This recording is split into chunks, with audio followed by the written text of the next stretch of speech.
Good morning, guys. Good afternoon. Good evening. Whatever time it is where you are.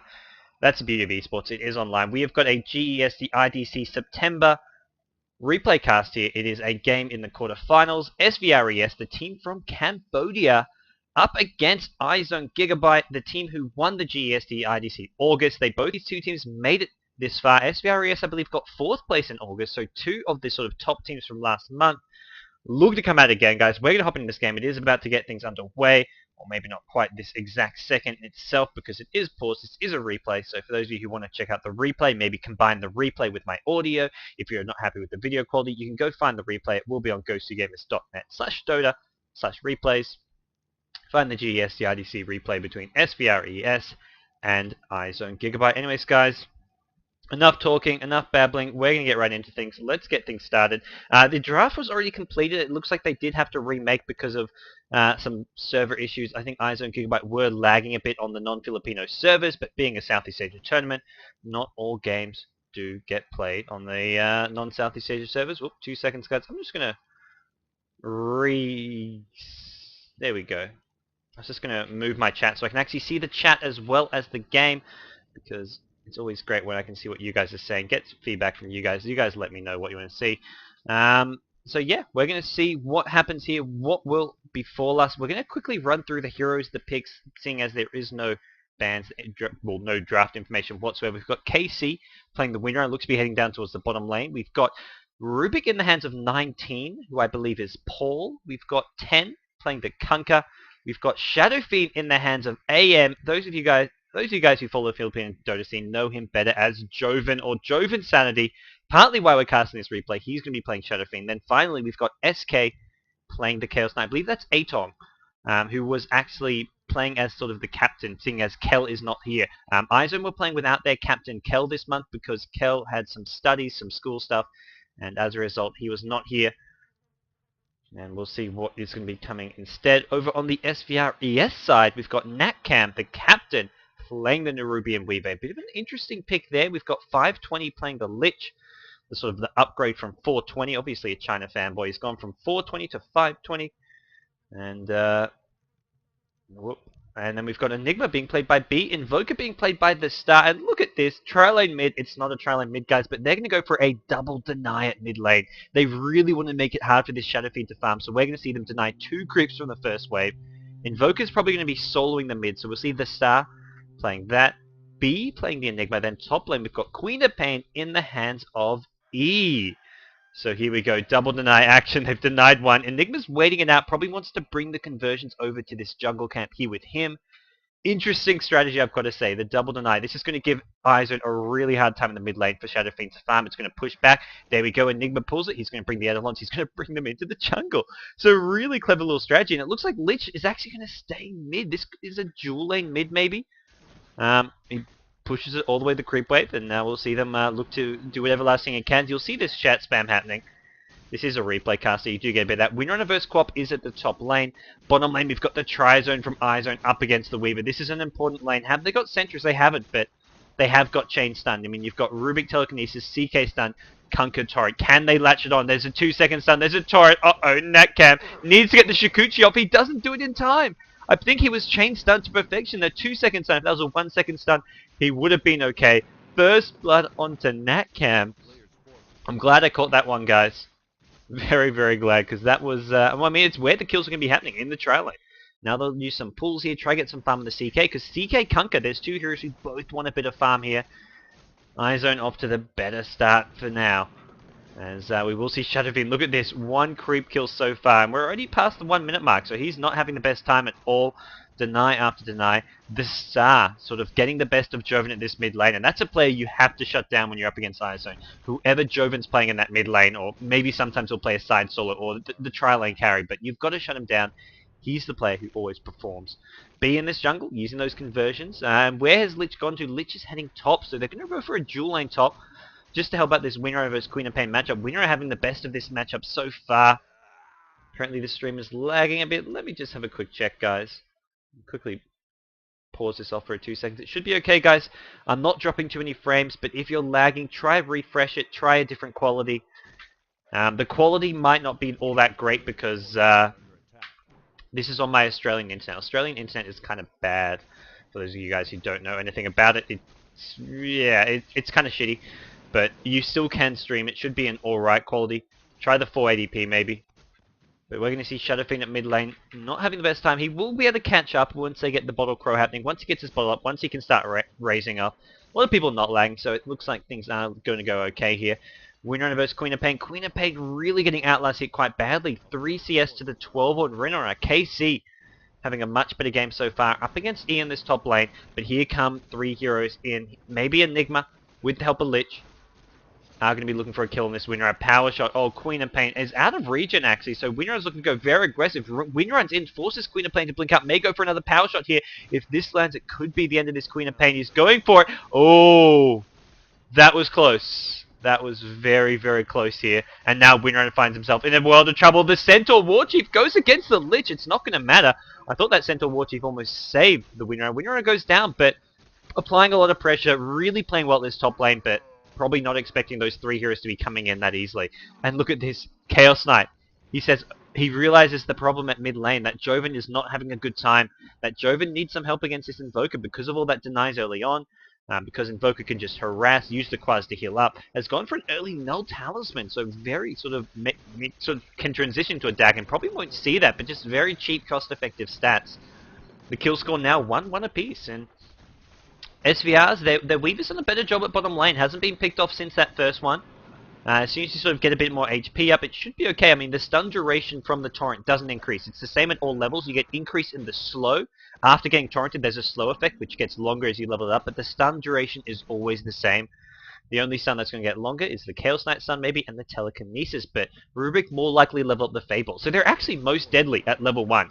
Maybe not as far as damage output, but the amount of chain stun they have is at level 1 is pretty much the same as they have as they level up, apart from the Chaos Knight, who may get those longer stuns. But so far, it looks like Weaver doing okay here, getting a bit of farm. They did use those pulls, which pushes the wave out a bit, if not done, to wait so that you deny your creep waves. Shadow Fiend now, he's got his bottle up, keeping that courier following him around. Bottle Crow is happening for the Winner as well. Both those two heroes with a courier of their own, and that basically allows them to stay in lane, spam as much as they like, and that's where, I mean, iZone can catch up. That's where we're going to see Joven having a much better time at this mid lane. You can see already, 17 CS on Invoker. He's now up to 12. He's probably going to start raising some of these creeps. There we go. A couple more go his way. And he's now having a much better time. Top lane. Oh, Queen of Pain in all sorts of trouble. Doesn't have a blink up. Great shackle shot and a power shot. Courier needs to be careful. Winner probably not enough damage here. But Lich, I mean, there's no way you can get this kill.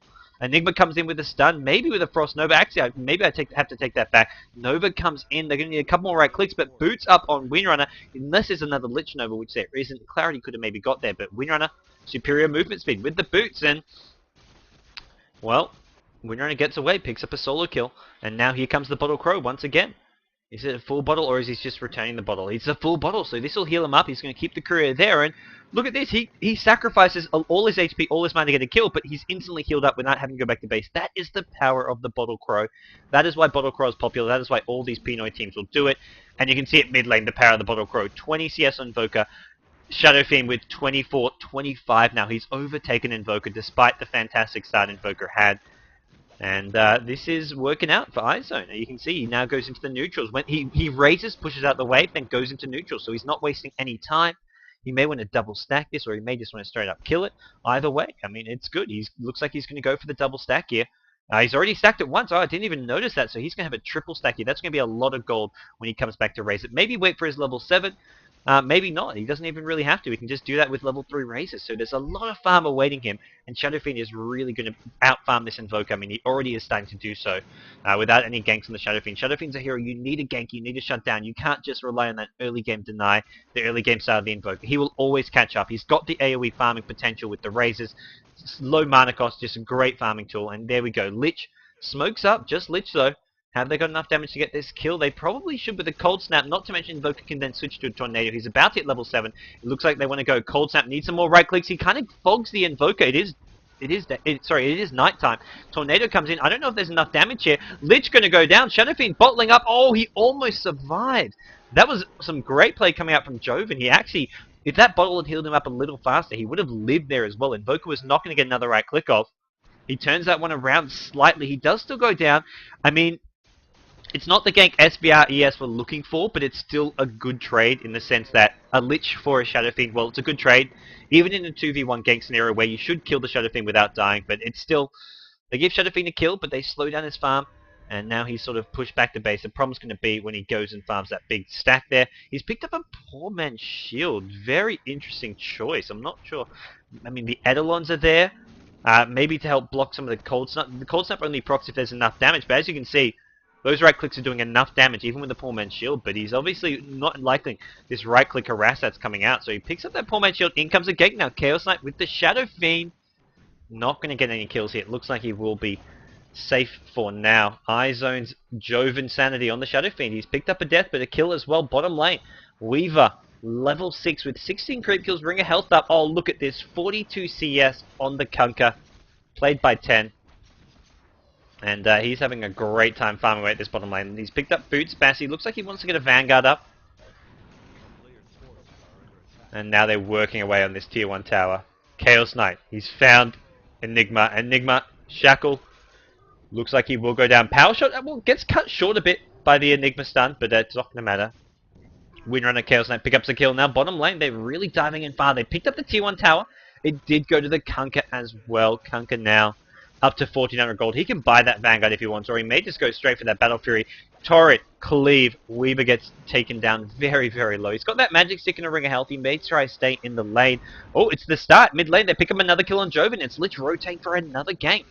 Missed that one, but it's a much needed gank. Lich up to level 5. He wants to get to that level 6, and now with these kills on the Shadow Fiend, Invoker getting first a solo kill, then that kill was shared between two heroes, but he's now level 9.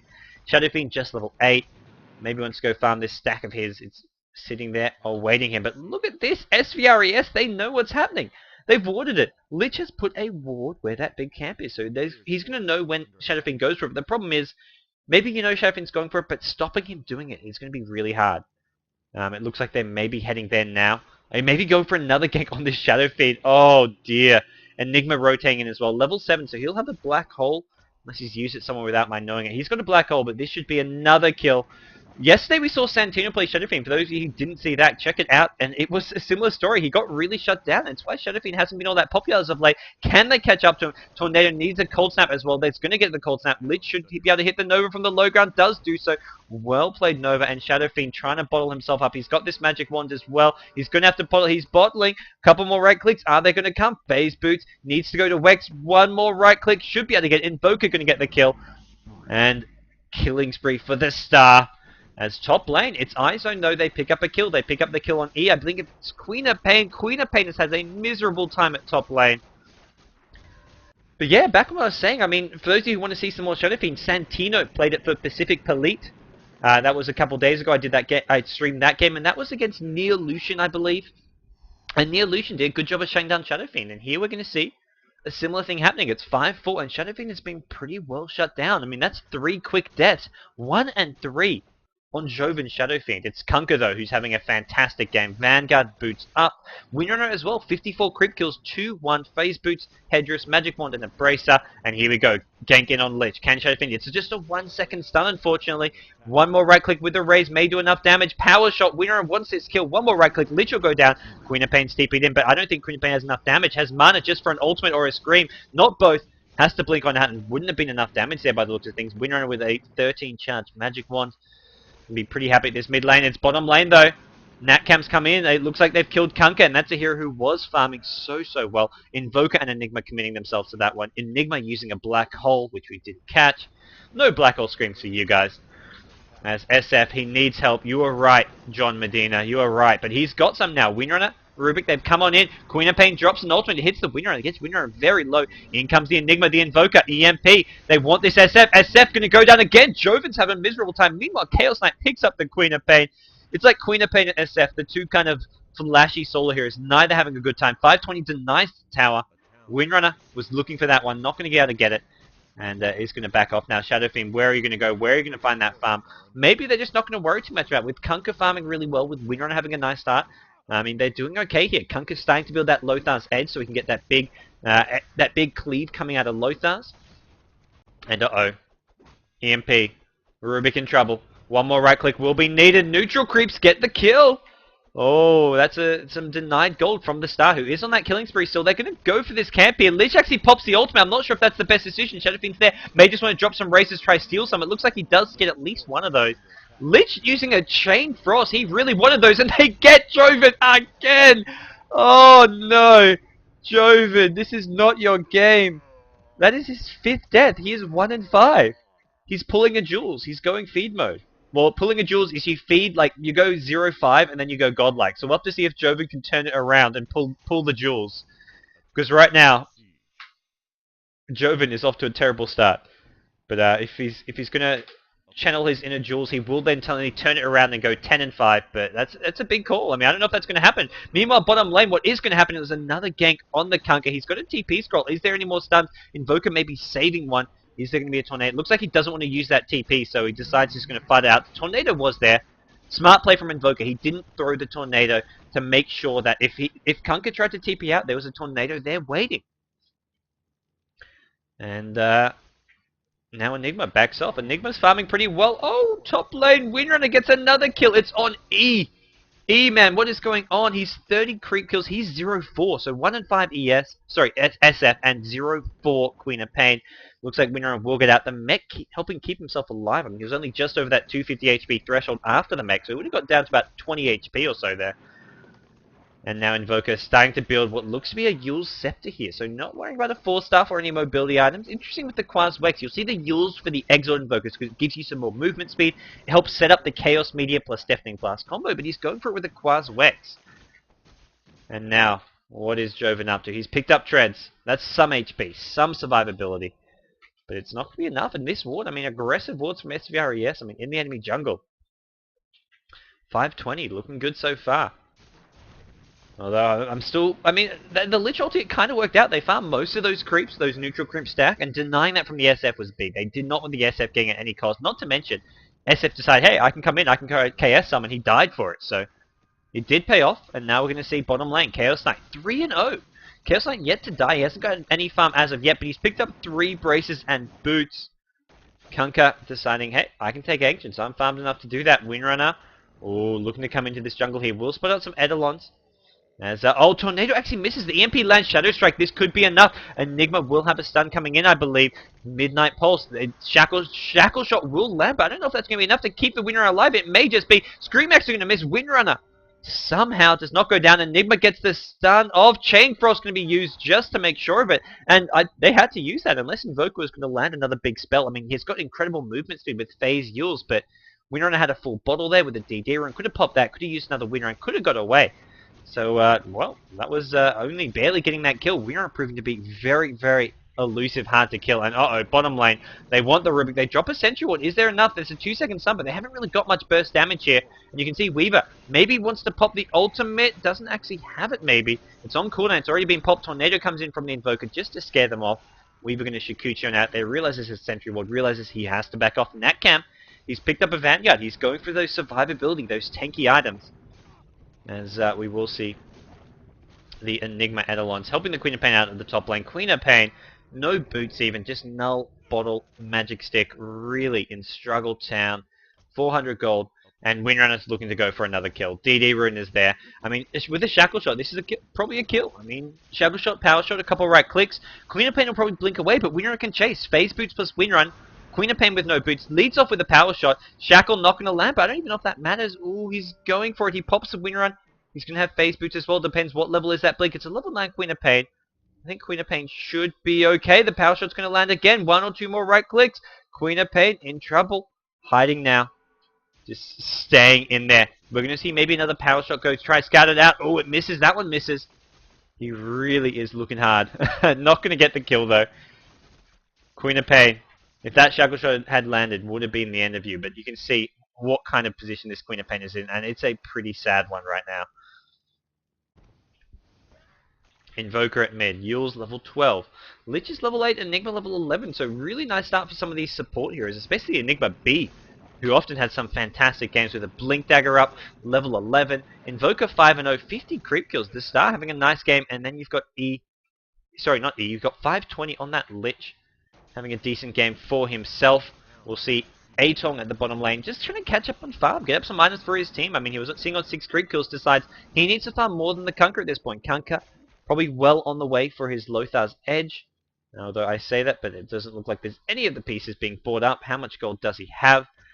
He's sitting on 1k gold, so he still needs he's got enough for the recipe, needs the Claymore as well on top of that. Unless he's got something sitting on his circle, which he doesn't. So, still a bit of way to go, and we are going to see a smoke up. They want this Windrunner. Invoker's going to walk right in. Tornado EMP to lead things off. It does land. That's going to drain mana, do a bit of damage. Shackle Shot doesn't actually latch. Malefice. This is going to be the death of Windrunner, even with the Windrun being popped. And I say that Lich Ultimate going to come in just to make sure of it. They really want to make sure they get those kills. That's a big cooldown on the Lich Ultimate. So, yeah, over 2 minutes.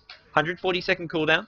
And that's a while they don't have that. Sentry Ward's being dropped at mid lane. They want to make sure Weaver doesn't come in, prevent them from pushing it. Weaver, speaking of him, he's going for this Chaos Stun at bottom lane. He's going to go under the tower. He may get stunned here.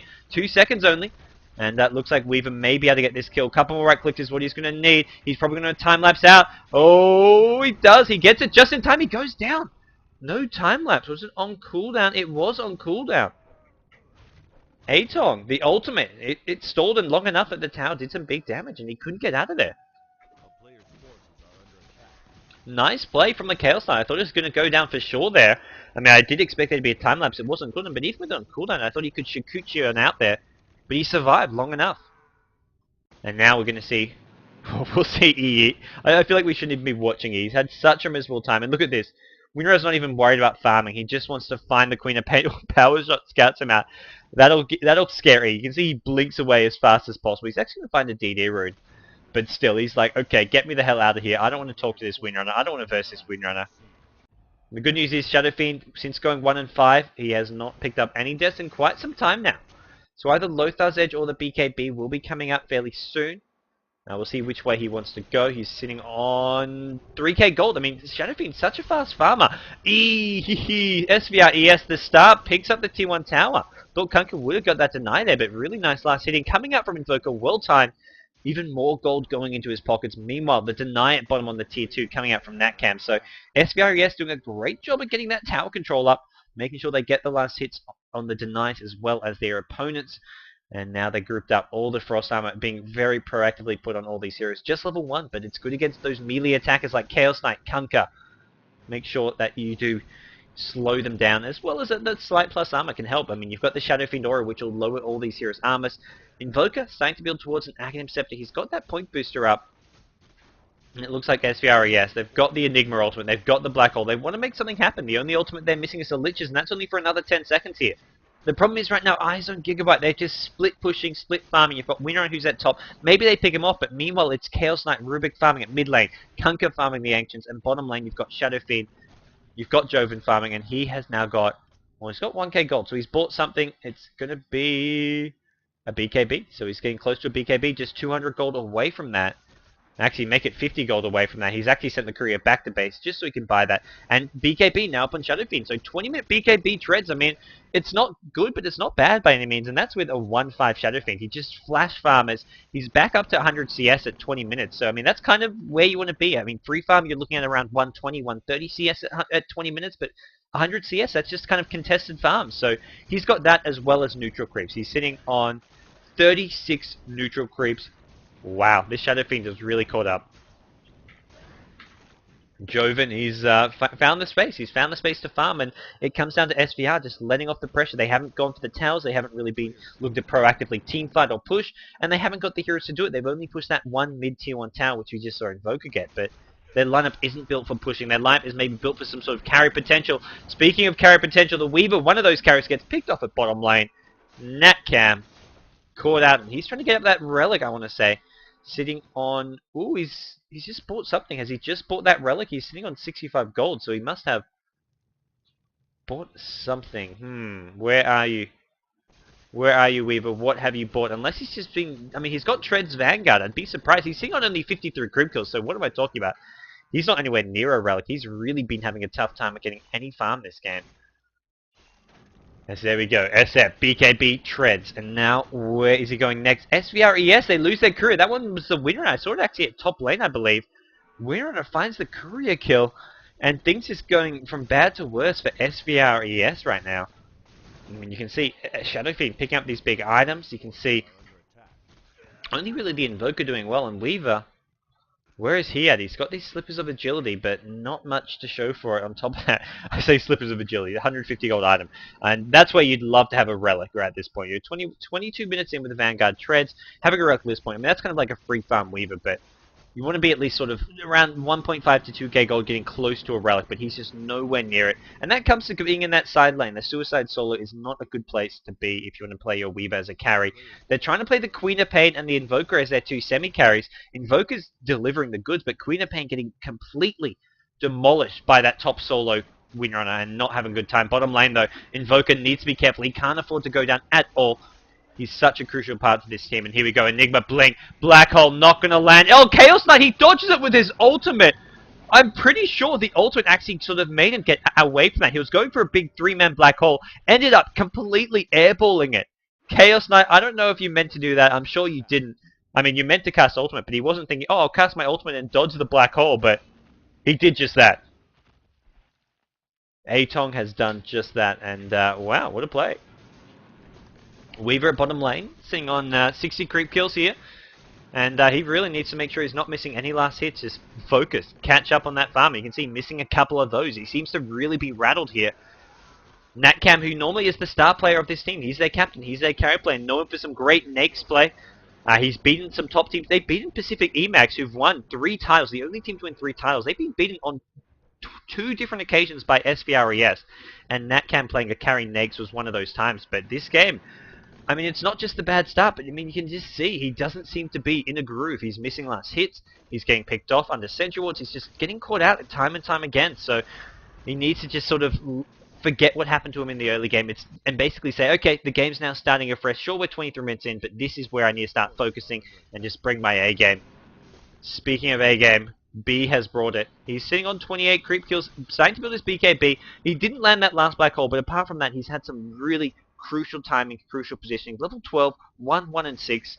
He's been playing well, apart from that one missed black hole, which we just mentioned. Kunkka, though, Lothar's Vanguard, probably wants to start building towards a crit so we can go for that big, sort of, well, the big wombo combo, the big swing. That one swing of death, which you're just hoping that you can cash in with a big crit.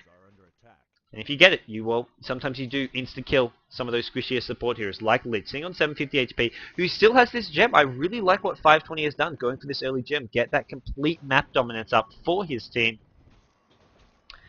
And we're going to see him completely get his team map control up. I mean, iZone, they haven't had wards in a long time because of this. They're really playing quite blind here. I mean, they're doing well with that. They're behind by a couple kills, but they do have the tower advantage, and they're making up for not having wards by keeping the lanes pushed out. They're basically power farming these lanes, and we're going to see, Queen of Pain, X-Torrent, Shackle Shot going to land. Is there enough damage? Tornado EMP, Deafening Blast as well. I don't think they can kill this Queen of Pain. That goes without saying. Kunkka, though, needs to try to get that Lothar's back up. It's going to be on cooldown for a bit longer. There we go. It does manage to pop it, and now it's Windrunner. Yule's up in the air. Kunkka maybe going to try to land another Torrent. He's out of mana, though. Is he going to go for a just cleave some creeps here. He's trying to right-click down this Queen of Pain, but in comes the Enigma, picks up one. Casey goes down. Kunkka is still chasing Queen of Pain, has a Torrent up, but I don't think he's going to want to go for this. He actually turns around, tries to hit the Invoker as well. The Enigma only hits one, and now Kunkka will go down. 2 more kills go the way of SVRES, including Invoker's 7th kill of the game. The Star 7-0. That's going to be very close to his Aghanim Scepter. Enigma as well, getting close to a BKB.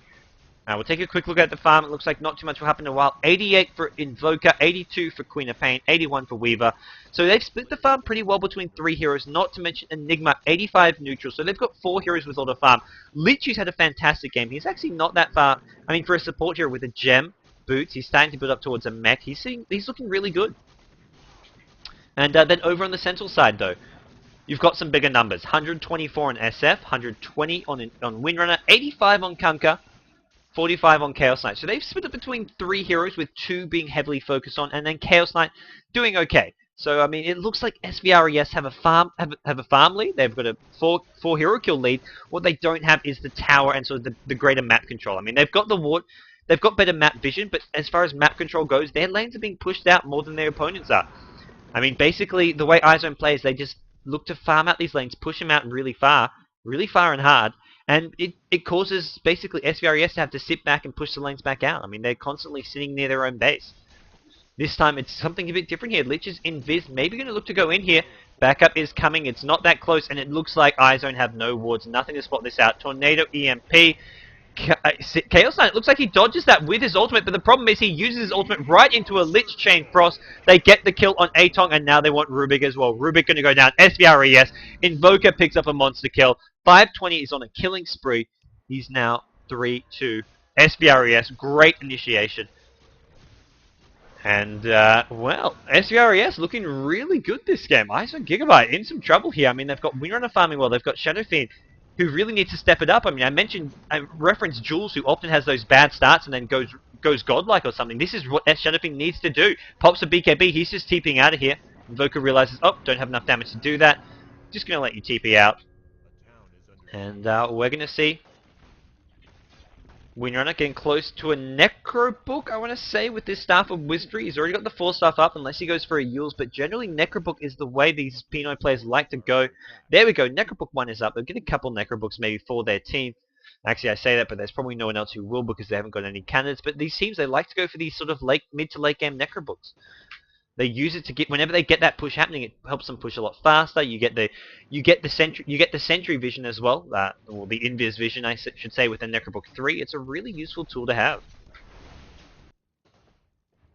Chaos Knight. Oh, what am I talking about? I thought I saw a Necrobook earlier. I was looking around. I'm like, okay, they've got no Necrobook heroes, but I'm pretty sure I saw a Necrobook over in the jungle. Yeah, Chaos Knight's got Necrobook. Why the hell not? And this will help shut down this Weaver. I mean, having that invis vision is going to really limit his ability to come on in. Chaos Knight, I mean, Necrobook 1 only at the moment. He's sitting on 1150 gold, so he's got enough for that Necrobook 2 in just a second, unless he's already bought a recipe, then it's almost his Necro 3. But yep, just Necrobook 2 about to be coming up. And he's really tanky. I mean, 1800 HP. It's not like he needs to go for damage and survivability items. Shadow Fiend 2 and 5. Manta BKB though. He said, okay, you guys can feed off me in the early game, but mid-game, I'm just going to farm. You guys can't keep up. 150 creep kills, 68 neutral kills. I mean, the closest on the Scourge side, you've got 100 creep kills on 3 different heroes. None of those heroes with many neutrals. I mean, Invoker's probably the highest. 98 creep kills, 8 neutrals. Also with 806 score. But this Shadow Fiend is the most farmed hero in the game, and that's with him getting completely decimated in the early game. So really nice comeback turnaround from Joven.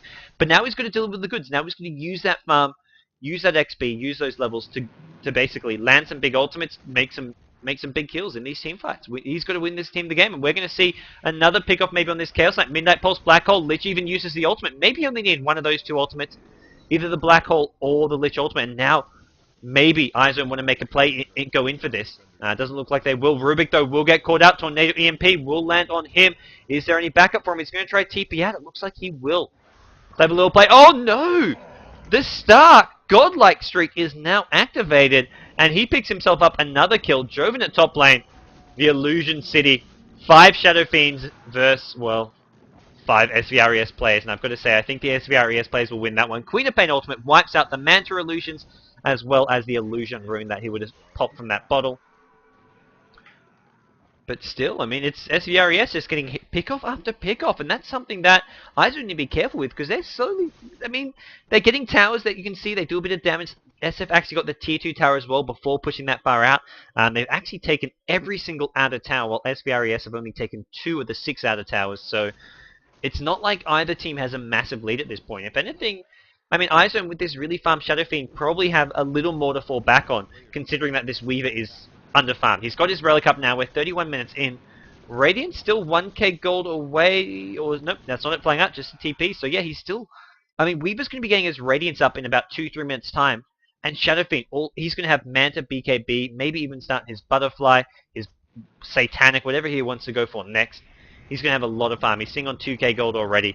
And you can just see the power of the Shadow Fiend. He's farming these Ancients. He'll farm whatever he likes at this point, and it's not looking good in terms of the farm, late game farm for SVRES. They've gone for BKB on Queen of Pain. They have got the team fight though. That's what you have to always remember. They can lock down the Shadow Fiend even in BKB form with a Black Hole. They've got the AoE coming from the Invoker, the Queen of Pain, the Lich ultimate. I mean, all these heroes, great AoE. Weaver has to be the cleanup. Weaver has to be doing some DPS. I mean, the big AoE combos, sometimes the problem with those big AoE combos is maybe you don't finish off the heroes. You distribute the damage too well that there's no lockdown. And there we go. Enigma needs to black hole this. It's on cooldown, though. The earlier black hole, Lich ultimate is going to be the one used to cancel it, though. That must have just come off cooldown, because Lich really waited a long time to do that. They get the kill on Joven. Joven has just been shut down time and time again, but meanwhile, the distraction. Shadow Fiend buys back. They're going mid lane. Shadow Fiend, maybe he's going to buy some boots of travel. No, he's just going to walk towards the top lane. They're just chipping away as best as they can at this tier 3 tower. And look at that, the Necrobooks.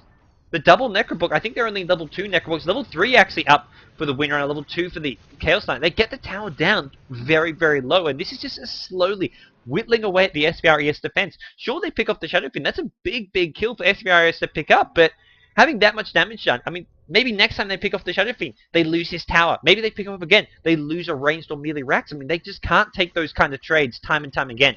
They can take a trade like that once, but they can't do it again. So they're going to have to be very, very proactive when they time these ganks. They can't afford to go off and gank him while they're having a lane push on in and take that much damage. The damage they sustained there was not a good trade in the long term. In the short term, it might be because they shut down the Shadow Fiend, slow down his next big item, but they need to make sure that they make something happen in the next couple of minutes because of that. They can't just sit back and wait for another trade like that. So mid lane, they want some pickoffs. They maybe want this Rubik. They're going to look for that big long-range tornado initiation. Nope. Invoker decides to head top. That's the other thing. They have to keep on pushing out these lanes. Otherwise, they find themselves where they have to take those trades. Maybe they find a teamfight, a 5v4 at mid, but then meanwhile, Shadow Fiend's at top lane, hitting away at this tier 3 tower like we saw earlier on with all those illusions. I mean, this is the iZone strategy. They're just going for this split push. It's a sort of 4-1 split, more or less. The Shadow Fiend off by himself, and he's going to die a lot. He's going to maybe feed a bit, but that's what their strategy is. And Joven, while he's not going to be looking like a star player this game, it's a very strategic game coming out from iZone.Gigabyte. He's 2-6 currently, but with all that farm, all that pressure he's applying, I mean, they kill him. They may go for another gank on him. This time, though, is when they want to go for a gank on him. This mid lane is not pushing out, and as a result, Joven backs off. He knows if he gets picked off at top lane, they're not going to get anything out of it because of the position of this mid lane. Kanka, he's got a Battle Fury up, so crit, maybe the next item, maybe just a BKB. Interesting to see the Battle Fury up. I mean, normally you want to go for that crit as your next item, because if you do land that crit on the big cleave attack, you get a cleave anyways. Oh, Tornado, it does hit. The long-range initiation, in comes the Enigma. He pops a BKB, probably didn't want to do that one. It was just for a solo kill on the Rubik. Actually, they got 2 kills. It looks like they took out the Chaos Knight as well. I didn't see where he went down. Maybe he was just in the middle of that, and I'm completely blind. That's why I wear glasses, guys. But apparently they're not paying off here. But 2 heroes down. This is SVRES's chance. They want to go for the push here. Kanka going to be looking for the initiation, the Torrent boat. Shadow Fiend, he hasn't got a blink here. Hasn't got any way of sort of initiating in except walking on in with a shackle shot maybe. And there we go. Torrent boat. Is there a shackle shot? It's not going to land. Weaver's going to go down. Doesn't get a chance to pop up the ultimate. Now Enigma. Invoker on the back foot. Enigma maybe going to look for a big black hole. He's going to get X back in just a second. He's not going to get it off here. He did. Actually, he didn't. Yeah, he did have it, but it's not going to be cast. And now, Lich, you need to be careful. Needs to not get shackled. Deafening Blast, Chaos Meter get thrown by the Invoker. He's on the run now. He hasn't got any 4-star blink stuff to get away. Invis Rune does spawn. He wants to go for that. He destroys it. I'm not sure about that. I don't think there was any blue Necrobooks to scan him out. He has the Ghost Wolf, though, of course. There's your Invis. But now iZone. They're going to go right into the Roshan Pit. Invoker may want to drop down some AoE nukes here, whether it's a Tornado, EMP, a Deafening Blast. There's your EMP from the high ground. That's going to actually land both these heroes now with no mana. Kanka can't even Lothar's out. That's a bit of a concern for him. But Shadow Fiend, Rubik are now there. And with 2 heroes there, I think they're feeling pretty confident. Invoker, Sunstroke, such great use of all his skills. And in comes Queen of Pain. BKB. Queen of Pain gets stolen. Nothing too good for Rubik. He hasn't really stolen the... He hasn't stolen the Black Hole. I mean, that's the big thing here. He hasn't stolen the Lich Ultimate. I haven't seen Rubik get too involved here. I'm not going to say it's been a bad game for Rubik, but he hasn't really shown much involvement as of yet. And that comes down to being a very squishy support. And now we're going to see continuing to whittle away at Roshan. Kanka SF, though, they're taking a lot of damage. They need to finish this off before SVRES get in there. Necrobooks being summoned by winner. That's going to help sort of create a bit of a distraction. 2 level 3 Necrobooks are going to make it really hard for this Scourge team. Radiance up on Weaver, but he needs to make sure the Radiance doesn't kill any of those blue Necrobooks. Otherwise, he's going to get insta KO'd, power wowed down. And maybe the Scourge team want to start building some Midases, some late game Midases just to help deal with the Necrobooks. There's one. There's Enigma. And that's literally just to kill those blue Necrobooks. There you go. He just uses it on the blue Necrobook. And walks off. Bottom lane, Queen of Pain. BKB is up, but no more big items on top of that. He's really been kept down. We've got Rubik, 19. Still trying to build an urn, maybe? I mean, this is going to be like a 37-minute urn. Necrobook 3. Chaos Knight hasn't picked up his next big item, but what is it going to be? Maybe a BKB of his own.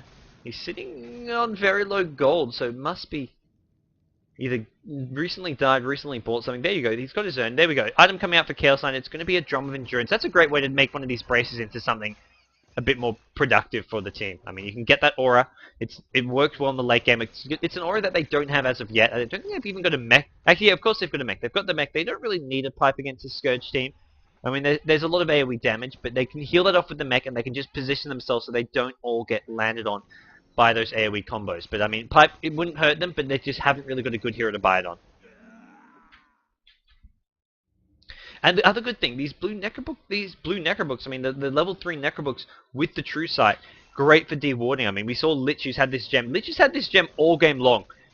He has not died in like 25 minutes as a Lich. Some great play coming out from him. He hasn't managed to farm that mech up yet. Still trying for his team to get it, maybe. Another Hand of Midas recipe being bought by the Scourge team. They really want to start getting those Midases up. They need some way of dealing with that. Invoker with a Midas up now. So they're going to have a third Midas coming soon. And it looks like that's going to be for the Weaver. Okay. That's going to give us some attack speed. So, I mean, it's an alright item. There's some DPS here. The problem is it takes up an inventory slot. But it will be some additional DPS. And uh-oh. DPS being thrown at the Windrunner. Windrunner does not really stand a chance here. I mean, there's a tier 1 tower. That would be his only chance with some TPs in from his team. They want to get this tier 1 tower, and they throw the Lich ultimate, which could hurt them because this mid lane is being pushed in. Oh, the courier. The Necrobook was going for that, and now here comes the split push. SF is bottom. The trio of heroes at mid. Windrunner buys back as well. And Shadow Fiend, where's his next big item? What is it going to be? I think he's just bought something. Is it going to be like an Eagle Horn maybe? Yep, Eagle Horn is up. Butterfly is a-coming. Shadow Fiend is a-rockin'. And now we're going to see Queen of Pain still struggling. 0-4. He's been 0-4 for a damn long time. He's picked up 10 assists since his bad early game start, so he hasn't been completely out of the loop. And now Mech is up. Lich has finished off that Mech. So I'm going to say, Lich has had a fantastic game. Lich Invoker have been the 2 stars for me. And Enigma's played well. But he's had some iffy black holes. This is not one that can't afford to be. If he hits Shadow Fiend, it hits Windrunner as well. Shadow Fiend, luckily, is in BKB form. Wants to maybe pop an ulti. He's just going to right-click some of these heroes down. Does take out the Weaver. They lose B as well. The Enigma goes down. Lich in all kinds of trouble. SF, he's got the Aegis. That's the other thing. They're focusing him down so much. Gem now on the ground. Shadow Fiend goes down. But that's just an Aegis. And Invoker needs to Ghost Walk. Needs to do something here. The Beetle is on him. Beetle's actually getting stolen by the Rubik. Interesting spell to steal the Swarm. But it's actually a fairly useful one. Buyback from Enigma. He wants the Rubik. Is going to get the Rubik. But at what cost? Kunkka finishes off the Invoker. The star goes down. He's even got a buyback here. He bought that Midas. He's sitting on 1k gold. Does not have buyback. They lose mid-racks. They may lose top. Shadow Fiend. He's probably going to fight that Butterfly in just a second. There we go. It's coming. I feel like everything, my predictions is spot on. I see a courier going back. I'm like, oh, that's Shadow Fiend's Eagle Horn. I say, oh, Shadow Fiend just did this. He's probably going to buy his Butterfly. He buys it the exact second I look. So, some psychic play going on, I got to say. But what is happening is iZone taking this Rax, possibly taking the game. 4 Raxes up is a very, very big deficit. It's very hard to come back from. Not to mention, they could go for a third set. They could even take another fight here with these new line of items coming. Shadow Fiend will have his Butterfly up. His BKB is probably not on cooldown anymore. He's actually going to get caught up by the Enigma. Wants to pop that BKB. Does do so. Just defensively. Just to help him run away. He's going to turn and fight now. Queen of Pain. BKB is popped. But look at those right clicks. They hurt. Shackle shot not going to land. Just catches the Ghoul to an Eidolon. They get wiped out by a Kunkka Cleave. Lich ultimate. Probably going to finish off the Shadow Fiend. One more bounce. Will find the Shadow Fiend. Shadow Fiend goes down. Won't have buyback because he bought his Butterfly, unfortunately. Butterfly does not save you from Lich ultimates. I'm sorry, man. I'm sorry. And now Enigma, very low on HP. Gonna have to heal himself up. 2 sets of Raxes down. SVRES still alive, but hanging on by a thread here. Very little separating them from being wiped out. And they've just got to hold. They've got to get those next line of items up. going to hit those big AoE combos, and they can't afford to have a single bad fight or the game is lost at this point. And we'll see a lot of farm coming. Chaos Knight, he's spent his gold on something, it looks like. He's got a pipe coming for his team, so speak how they don't really have any good pipe heroes. Looks like it may be coming on either Windrunner or Kunkka. We'll see what... Oh, sorry, Windrunner or Chaos Knight. He's flying all the way down the bottom lane. So there's your pipe recipe. Just needs the Planewalker's Cloak. And that's going to be probably up on Chaos Knight, I want to say, seeing as he spent all this gold. Windrunner, sitting on 200 gold, and it looks like... Oh, no, neither hero. Neither hero with any gold at this point. So we'll see whose pipe that is. As Invoker at top lane. Midas, Yules, Aghanim, Scepter, and he needs to have that buyback gold. I mean, if they're going to stand a chance of holding here, he may have to throw his life on the line to hold, and that's going to involve going in, doing as much damage as possible, buying back to follow it up.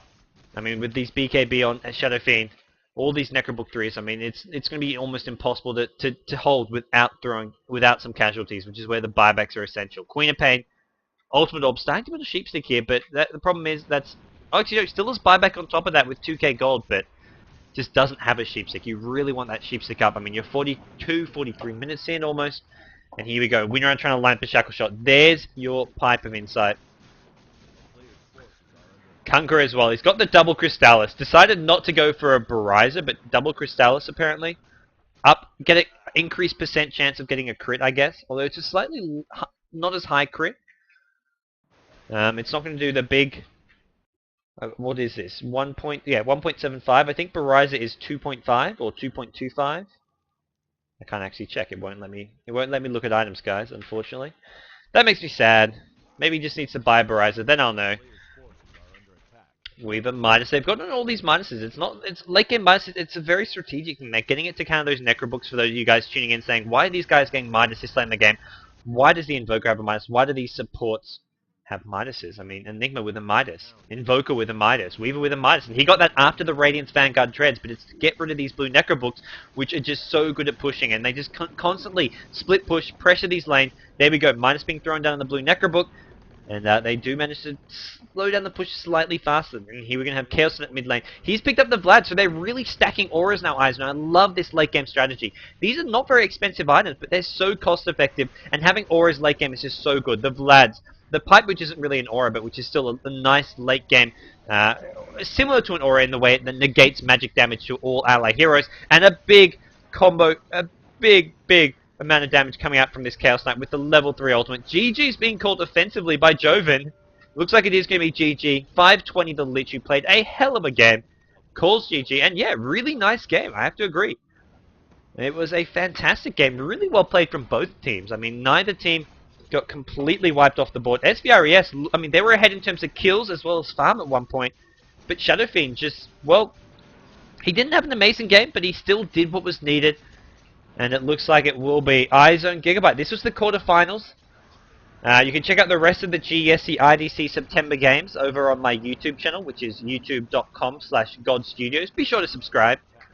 Whenever you subscribe, you help support me, help make it easier for me to get my content out there for everyone, as well as it makes it easier for you guys to know when I upload new videos. But the rest of the GEST IDC September VODs are there. iZone go on to the semi-finals where I believe they meet Pacific Palette? Either Pacific Palette or Pacific.Emaxx. One of those two teams. But yeah, it's a really nice game coming out from both teams. SVRES, they're impressive. Every month, they've impressed me since they've been in this tournament. They've only been in this tournament for 3 months. Before that, no one even knew who they were. They were a team who came out of nowhere in the Filipino scene. They just suddenly were there. I mean, sorry, not the Filipino scene, from Cambodia. But I say Filipino scene because GEST IDC, it's not a Filipino tournament, but it's a tournament where the Filipinos always dominate. SVRES, one of the few teams who can take down the Filipinos, and they've done it quite a few times. So really, really great games from them, and they came from nowhere. No one knew who they were. They came from nowhere. Literally, it was like they won a qualifier, and everyone's like, oh, this is just another team who wins a qualifier and will lose every single game in the group stage. And they go on to beat Pacific.Emaxx in the group stage and like do crazy stuff and get 4th place in GEST IDC August. So keep an eye out for SVRES. They're a team to look out for. Anyways, guys, we're going to have a epic game coming up in just a second.